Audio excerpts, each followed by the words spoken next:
You're listening to an Airwave Media Podcast.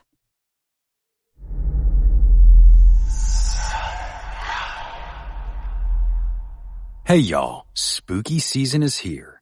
And if you're looking for a show to whet your appetite for a little haunted history, then I'd like to invite you to check out Southern Gothic, a chart-topping history podcast that explores some of the most infamous legends, folklore, ghost stories, and hauntings of the American South.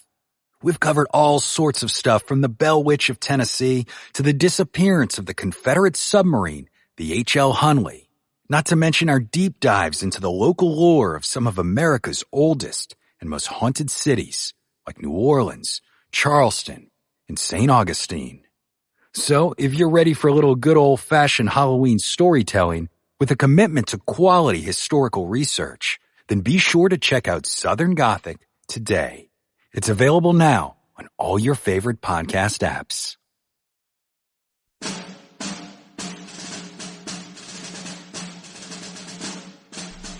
Thus nature had here providentially supplied that which our commanders had so singularly neglected to provide, a defensive line upon which to rally, with a prominent knoll upon which to place the battery, with front covered by an almost impenetrable growth of underbrush. Soon the shells gave warning, and the skirmish fire grew stronger and deeper. Then came the long lines of bristling steel, whose stern-faced bearers, protected and yet impeded by the heavy undergrowth, came pressing on, until our cannon's loud acceptance of their challenge, and the infantry's crashing volleys, caused the assailants to hesitate, break in confusion, and hastily retire. This temporary defeat of the attacking forces had given time for caring for the wounded and for the hasty strengthening of the defensive line. It had also allowed the smoke to clear away, thus affording a better view of the Confederate line as they again moved forward in a charge of increased impetuosity. The ear-piercing and peculiar rebel yell of the men in gray and the answering cheers of the boys in blue rose and fell with a varying tide of battle, and with the hoarse and scarcely distinguishable orders of the officers, the screaming and bursting of shell, the swishing sound of canister, the roaring volley firing, the death screams of the stricken and struggling horses, and the cries and groans of the wounded, formed an indescribable impression which can never be effaced from memory. Quickly came the orders, sharp and clear: shrapnel, 2 seconds, 1 second, canister. And then, as the enemy made preparations for their final dash, double canister was ordered and delivered with such rapidity that the separate discharges were blended into one continuous roar. Captain Andrew Hickenlooper, 5th Independent Battery, Ohio Light Artillery. I was then commanded by Major General Bragg to attack the enemy in a position to the front and right. The brigade moved forward in fine style, marching through an open field under heavy fire and halfway up an elevation covered with an almost impenetrable thicket upon which the enemy was posted. On the left, a battery opened that raked our flank, while a steady fire of musketry extended along the entire front. Under this combined fire, our line was broken and the troops fell back, but they were soon rallied and advanced to the contest. 4 times the position was charged, and 4 times the assault proved unavailing. The strong and almost inaccessible position of the enemy, his infantry well covered and his artillery skillfully posted and served, was found to be impregnable to infantry alone. We were repulsed. Colonel Randall Lee Gibson, Brigade Commander, Army of the Mississippi.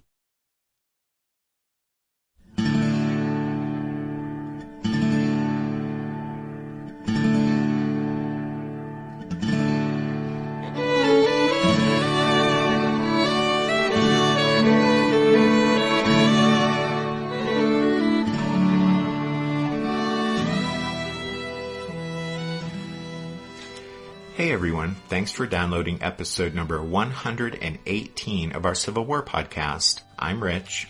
And I'm Tracy. Hello y'all, welcome to the podcast. And to start off, those quotes were about the fighting for the Hornet's Nest. But just a footnote concerning the first quote, and that is when Hickenlooper was speaking of shrapnel, canister, and double canister, he was referring to the commands given for the type of shot to be fired from the guns of the battery.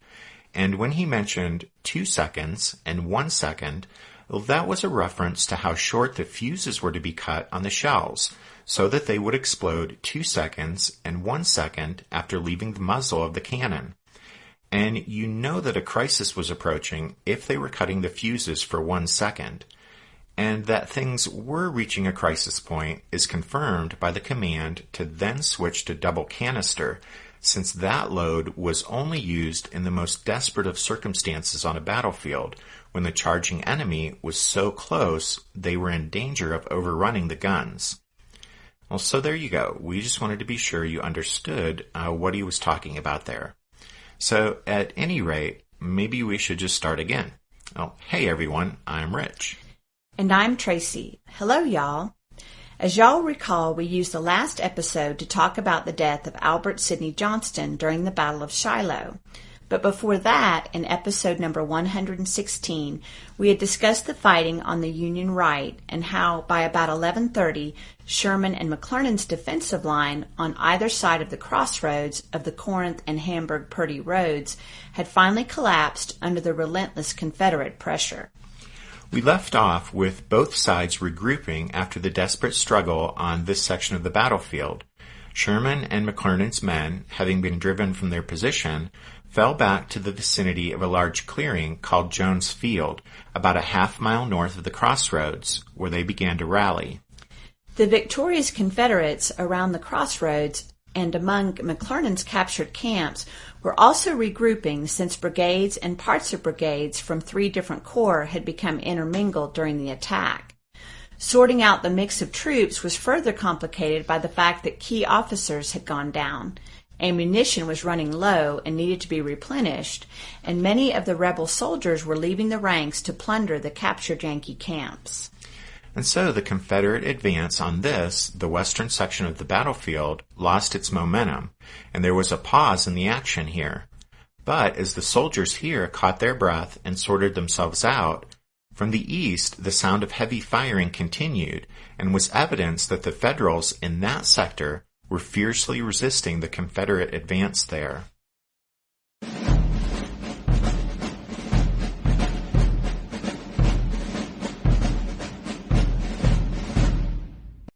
As we shift our attention back to the Union left, we're first going to head way over to the far Union left, where, as y'all will hopefully recall, we said the brigade of Colonel David Stewart had been positioned over near the river in order to guard the Federals' far left flank. That's right. We said Stewart's brigade was actually part of Sherman's division, but Sherman had detached the men and given them their assignment when he had first encamped his division behind Pittsburgh Landing back in March. And since then, Stewart's brigade of 1 Illinois and 2 Ohio regiments had been guarding the Army's far left flank. And hopefully y'all recall further that we talked about how, after a Confederate cavalry captain named Lockett spied Stewart's Yankees going about their routine Sunday morning business in their camp, Lockett somehow overestimated Stewart's numbers and misinterpreted the Federal activity that he observed, and so he sent Sidney Johnston an exaggerated report that said an entire enemy division was advancing threateningly down the river road.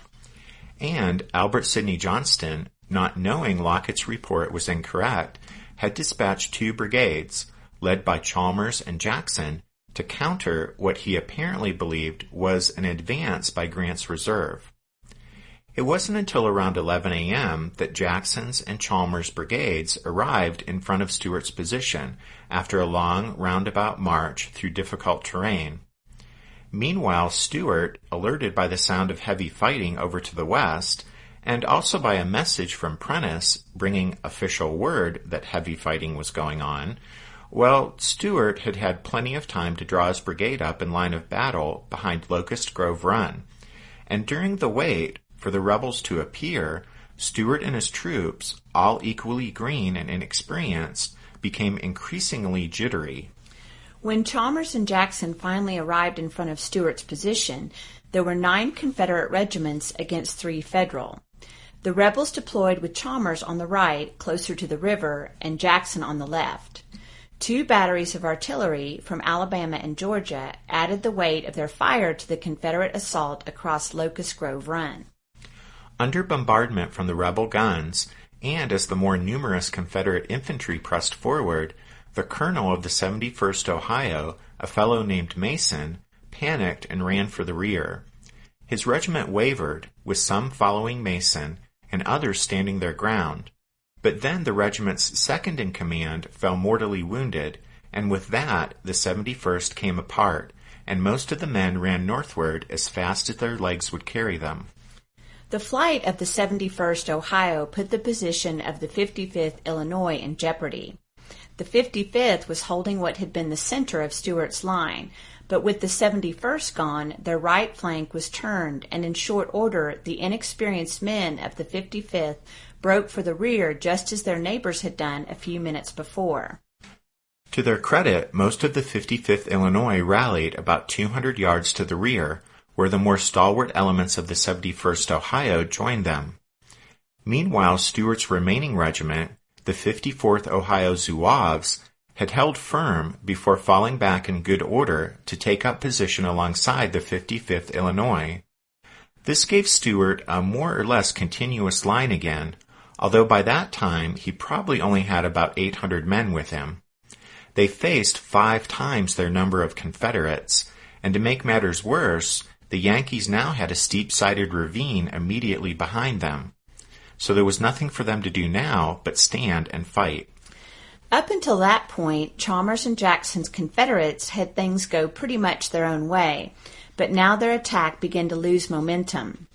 Chalmers' Mississippians began running out of ammo and had to pull back and wait for the ammunition wagons to bring up a new supply of cartridges. In addition to that, some of the men from both Confederate units had fallen out of the ranks to explore the overrun camps of Stuart's brigade. And on top of that, just as the Confederate attack was weakening, the remaining Illinoisans and Ohioans were fighting desperately to hold their line on the near rim of the ravine. Even the Yankee drummer boys laid down their instruments, picked up muskets from the dead and wounded, and joined the firing line. And so somehow, against what should have been overwhelming force, the Union defenders here held on for another 2 hours.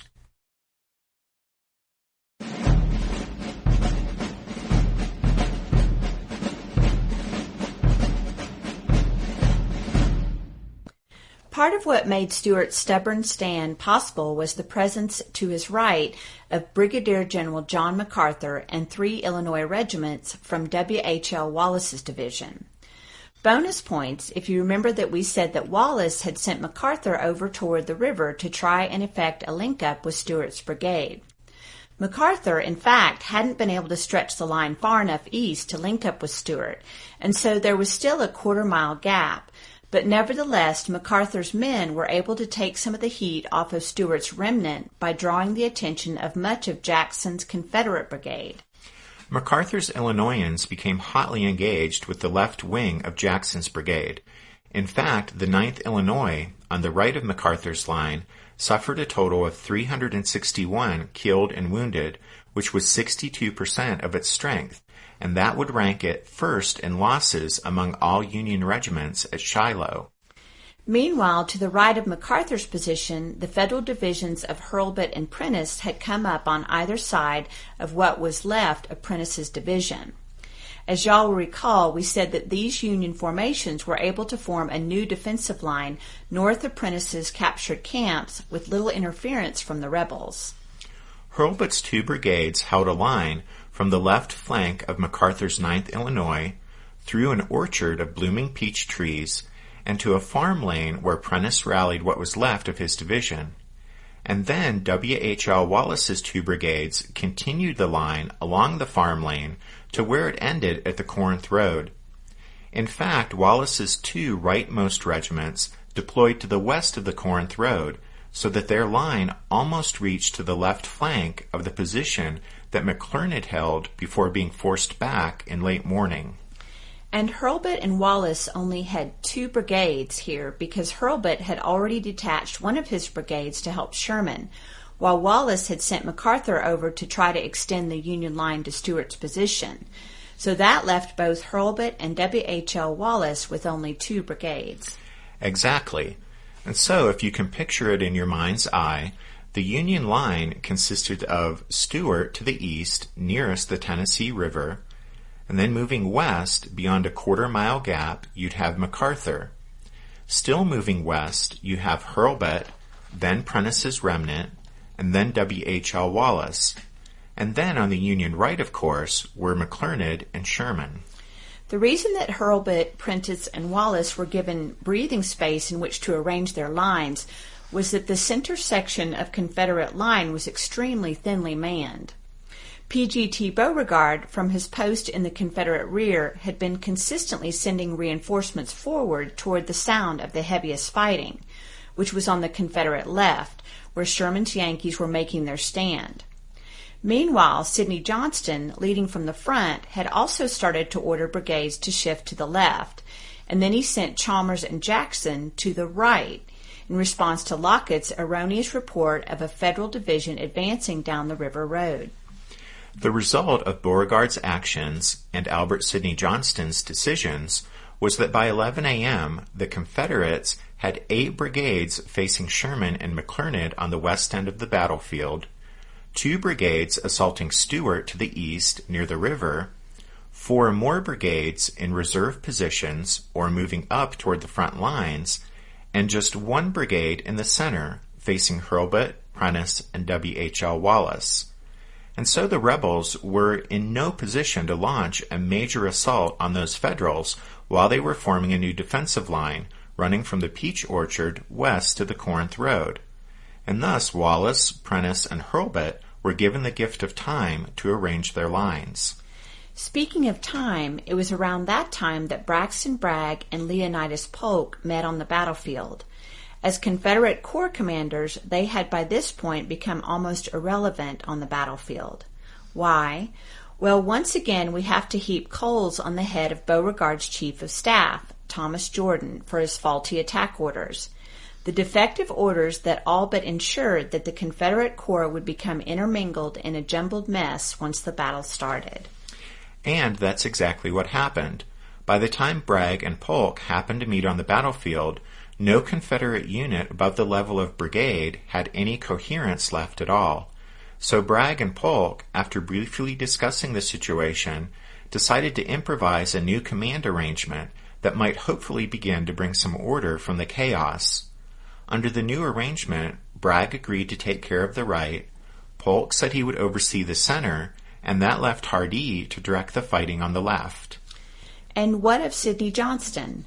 Well, as we said in the last episode, Sidney Johnston, having decided to lead from the front, by that time was acting in the role of a brigade or division commander, even to personally directing the actions of single Confederate regiments, and so he was no longer functioning as an army commander. As a result, Bragg and Polk were left to try to salvage the overall situation by attempting to cobble together this new ad hoc command arrangement for the battlefield. But despite their efforts, most Confederate attacks continued to be mostly disjointed affairs, carried out by lone brigades, perhaps joined by a neighboring regiment or two.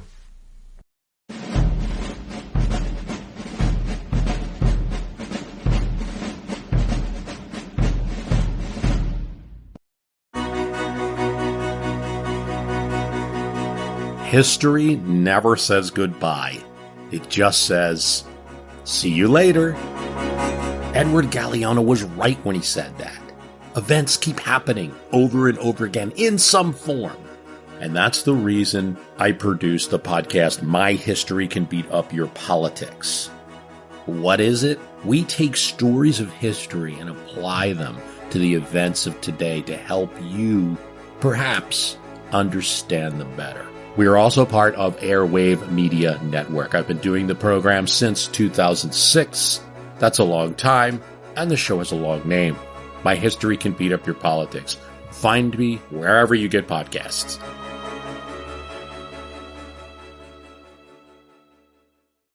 Did archaeologists discover Noah's Ark? Is the rapture coming as soon as the Euphrates River dries up? Does the Bible condemn abortion? Don't you wish you had a trustworthy academic resource to help make sense of all of this?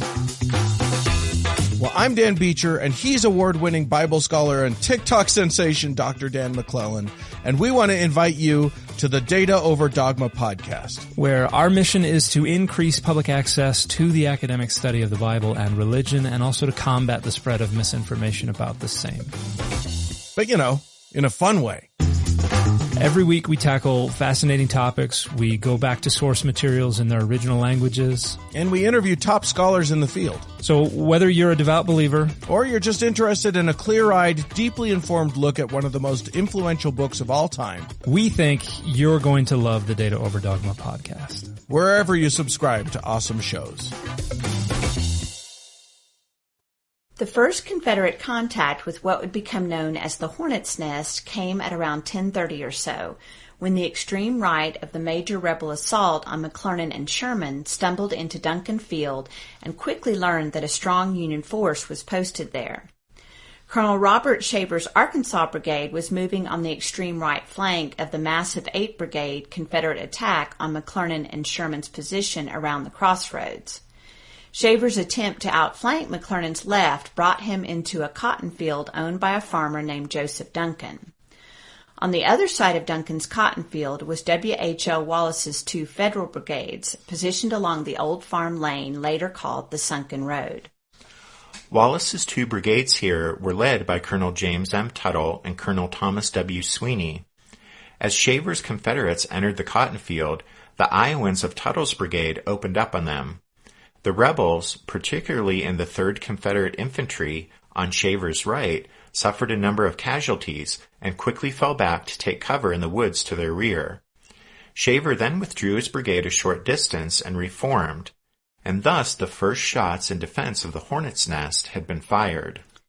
The first real rebel assault against the new Federal position was delivered by the small brigade of Colonel William H. Stevens. P.G.T. Beauregard had sent Stevens toward the front with orders to find the heaviest fighting and jump in. Stevens' division commander, Major General Benjamin F. Cheatham, joined the brigade as it went forward. Cheatham led Stevens' brigade to the right of the fighting raging around the crossroads, and he probably learned from Shaver that a strong enemy force was posted at the far end of Duncan Field. And so Cheatham deployed a Mississippi artillery battery to support Stevens' men, and then sent the brigade forward into the attack. And so about 11 o'clock, Stevens led his men against the Hornet's Nest.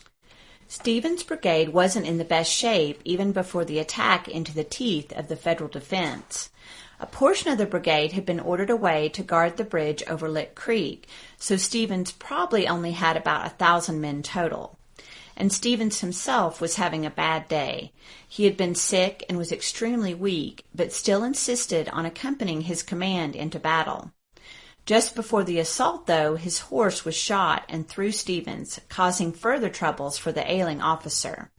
With Stevens incapacitated, Cheatham led the brigade forward. But there was little chance that the 1 Kentucky and 2 Tennessee regiments would break the Federal line. The defenders, again Wallace's men, knelt or lay prone to take advantage of the cover offered by the shallowly eroded bed of the farm lane. The lane ran through open woods, and there were dense thickets of blackjack and hickory all along the Union line.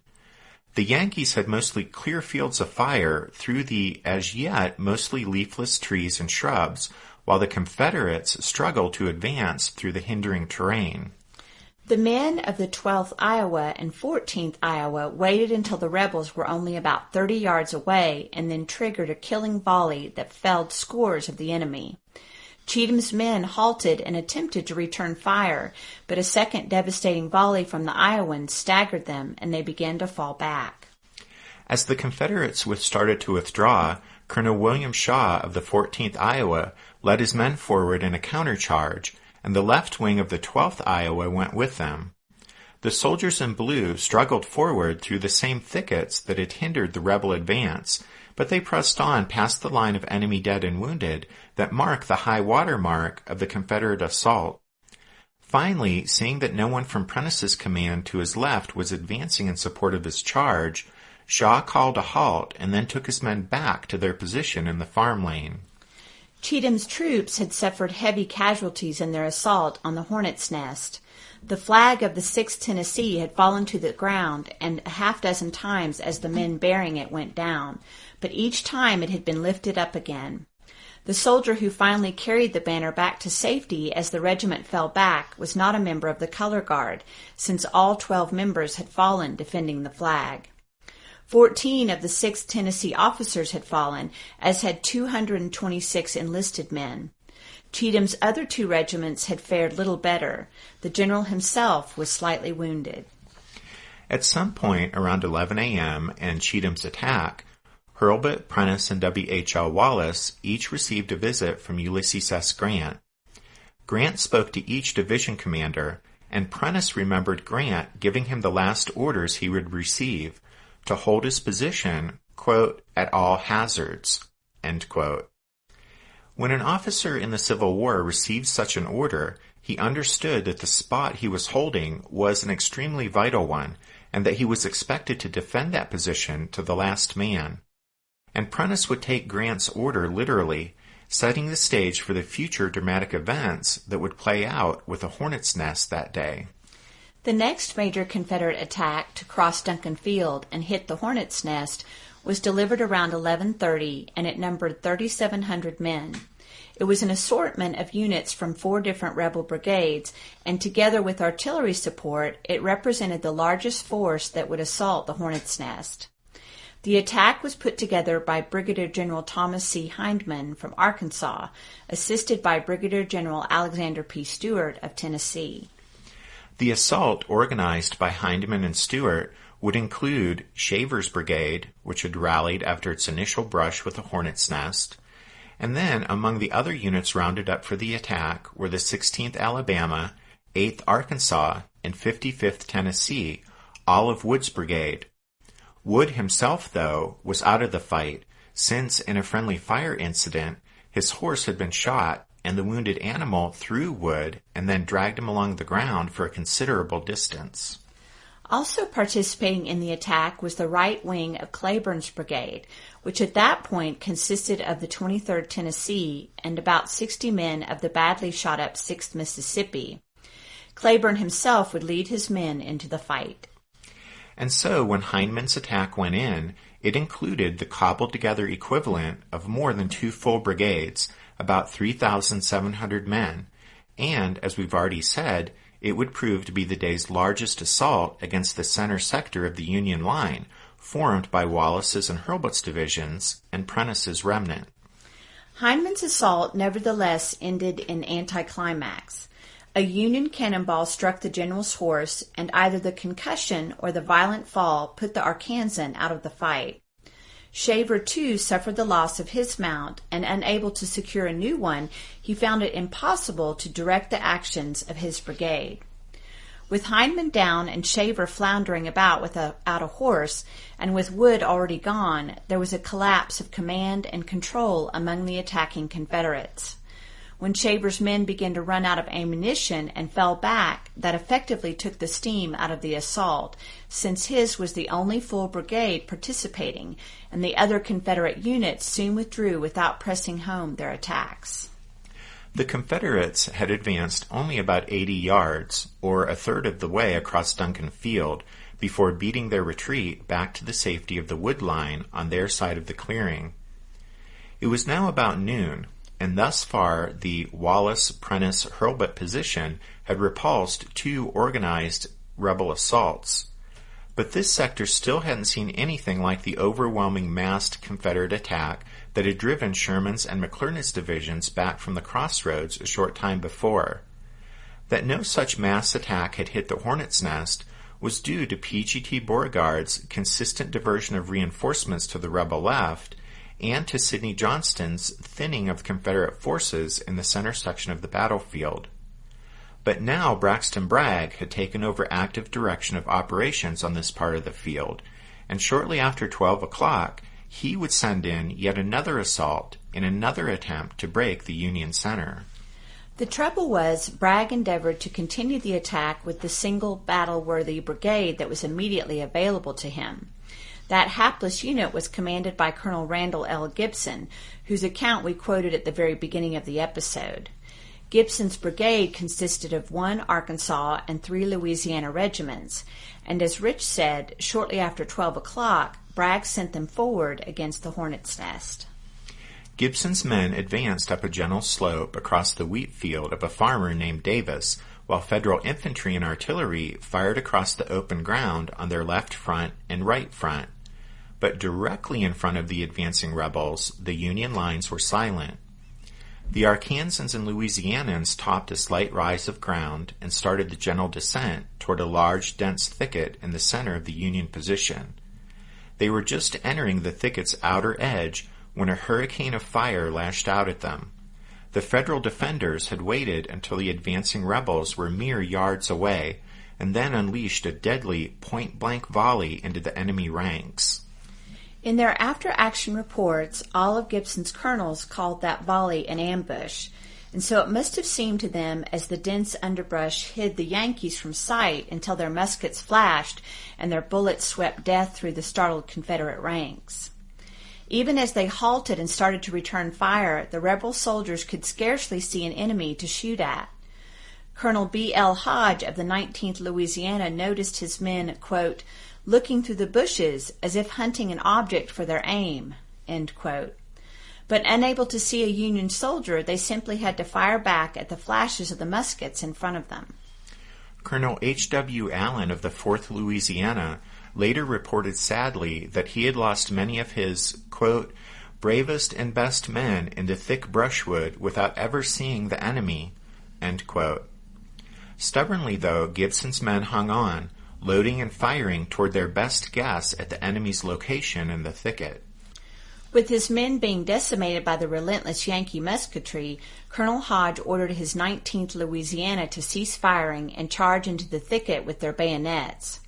They plunged into the underbrush, but after 20 or 30 paces, found it impossible to advance through the thicket. Unable to move forward and come to grips with the Yankees, Hodge ordered his men to withdraw, which they did, firing as they fell back slowly into the open field again. There, however, seeing his men shot down and knowing there was little hope of breaking the enemy line, Hodge gave the order for his regiment to retreat. By that time, Gibson's other regiments were also falling back, with or without orders from their colonels. How long Gibson's brigade fought the Yankees sheltered in the thicket is uncertain. Colonel James L. Geddes of the 8th Iowa thought it was nearly an hour. Equally uncertain is how many times Gibson's brigade renewed its attack. Gibson himself reported a total of 4 assaults, while several of his colonels mentioned 3. In the chaos of battle, the confusion over the number of assaults isn't surprising. What is certain is that Gibson's battered brigade advanced several times across the Davis wheat field and attacked the Union position that the Confederates were soon calling the Hornet's Nest because of the incessant buzzing sound of the enemy bullets passing them as they vainly struggled through the underbrush. But each time that Gibson's regiments went forward, the result was the same. Braxton Bragg became frustrated that the brigade couldn't break the enemy line, and apparently thinking Gibson an incompetent commander, sometimes sent orders for renewed advances directly to Gibson's regimental commanders. But Gibson was not incompetent. He had simply been given an impossible assignment by Bragg, and no matter how valiantly he and his men strove to break the Union line, each of their attacks were thrown back. By about 2 p.m., Gibson's command had taken staggering losses and was completely fought out. The Hornet's Nest position had held in the face of some 6 or 7 rebel assaults, but because of the weakness of the Confederate center, those attacks had had little weight behind them. As we'll see next time, the heavy blows were being struck elsewhere on the Shiloh battlefield.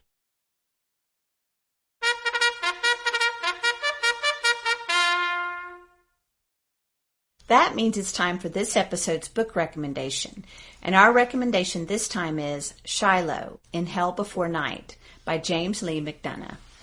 The title of this book on Shiloh comes from the story that was told of Colonel Isaac C. Pugh of the badly shot up 41st Illinois, who called out to reinforcements entering the battle, "Fill your canteens, boys. Some of you will be in hell before night, and you'll need the water." which could have hardly been encouraging to the men going toward the firing line, but it does make for a snappy book title. Anyway, as always, you can find all of our book recommendations by heading over to the podcast website, which is www.civilwarpodcast.org. And then it's also at the website that you can sign up to become a member of the Strawfoot Brigade. You sign up through PayPal, and for just $5 a month, you get 2 extra episodes of the podcast each month. In June, the members' episodes were on Confederate privateers and on the regulars of the U.S. Army. And then with this month's members' episodes, we're going to be starting a little series on the Andrews Raid in April 1862, which is also known as the Great Locomotive Chase. Yeah, we're excited about these upcoming members episodes on the Andrews Raid. It's an exciting story, very dramatic, so much so that it has been the subject of 2 movies. One, a very popular 1956 Walt Disney production. So anyway, if you'd like to get those upcoming shows and also have access to all 13 of the other members episodes that we've done so far, just head over to the website and sign up to join the ranks of the Strawfoot Brigade. As Tracy said, it's only $5 a month, and besides getting those extra episodes each month, it's also a great way for you to support what we're doing here with the podcast. We also wanted to remind you that you can find links to the show's Facebook page and Twitter feed at the website. We've had a lively debate on the Facebook page the last week or two about the ongoing controversy over the Confederate flag. Lively is a good way to describe it. We've had folks supporting both viewpoints chiming in and even had a European perspective. And so if you'd like to be a part of that discussion or would like to just check out what others have said, you can go to the show's Facebook page. And as Tracy said, there are links to everything, Facebook, Twitter, iTunes, the Strawfoot Brigade, the answers to all of life's most pressing questions, all at www.civilwarpodcast.org. And as we wrap things up, we'll remind you that the music you hear at the beginning and end of every episode is from the song Midnight on the Water, and we use it with the permission of Spiritwood Music. And we thank them, as always, for that, just as we thank all of you for listening to this episode of The Civil War, 1861 to 1865, a history podcast. We hope you'll join us again next time when we'll continue with the story of the Battle of Shiloh. But until then, take care. Thanks, everyone. Bye.